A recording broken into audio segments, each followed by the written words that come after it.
It's upgrade season in KFC SuperCoach. I'm ready to hit those trades, hit that trade boost.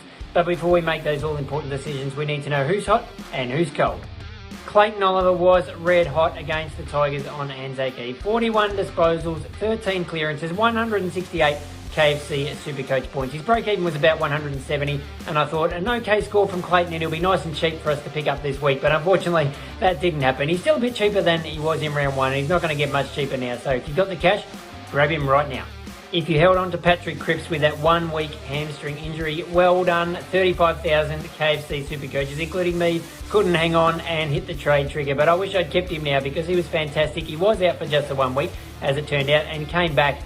Didn't miss a beat at all. 139 points. That's his second best score of the year. Another 3 goals. Just incredible from Paddy Crips this year. He's still a decent price. He actually dropped a little bit in value because of that injury. So if you traded him out, could you trade him back in? It's not the worst idea. And a special shout out to the 313 KFC SuperCoaches. I'm sure you're watching who picked Alex Witherden.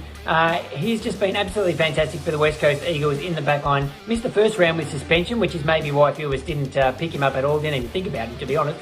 But in the past month, he's averaging 129, 152 on the weekend. I mean, the Eagles are not in the best shape at the moment. The Bulls spending a lot of time in their back line, and he's just mopping up absolutely everything. 34 disposals at 82% efficiency, and he took 7 kick-ins on the weekend. So he's going to see plenty of ball down there. His price is going up, but he's scoring so well that he's definitely someone we need to be looking at.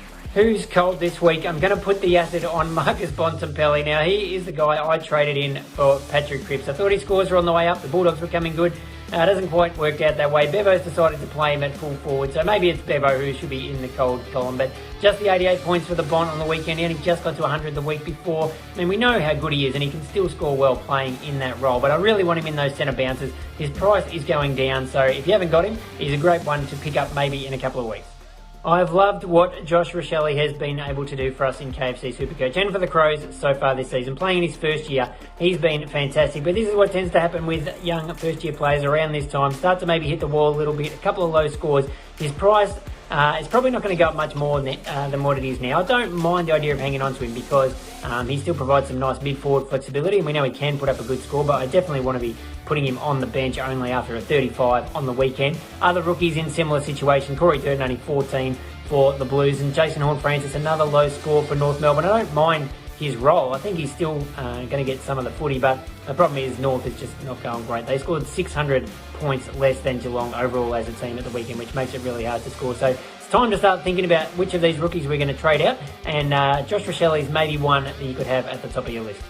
And speaking of rookies in the cold column, I'm being really harsh this week, but Nathan O'Driscoll, I brought him in after 2 price rises, which is normally something you do not do in KFC SuperCoach, but his break-even was so low, his scoring was so good that I thought he was still going to make a mountain of cash, and he still might, hopefully, but that game on the weekend certainly didn't help him. Really slow start, only scored 42 points, so first of all, just hope he keeps his spot. If he loses his place in the Freo team, I'm in massive trouble, but his break-even is still pretty low at 22, so plenty of time and opportunity there for him to still make us some money, but we want to see more of the hundreds and no more games like that one, please.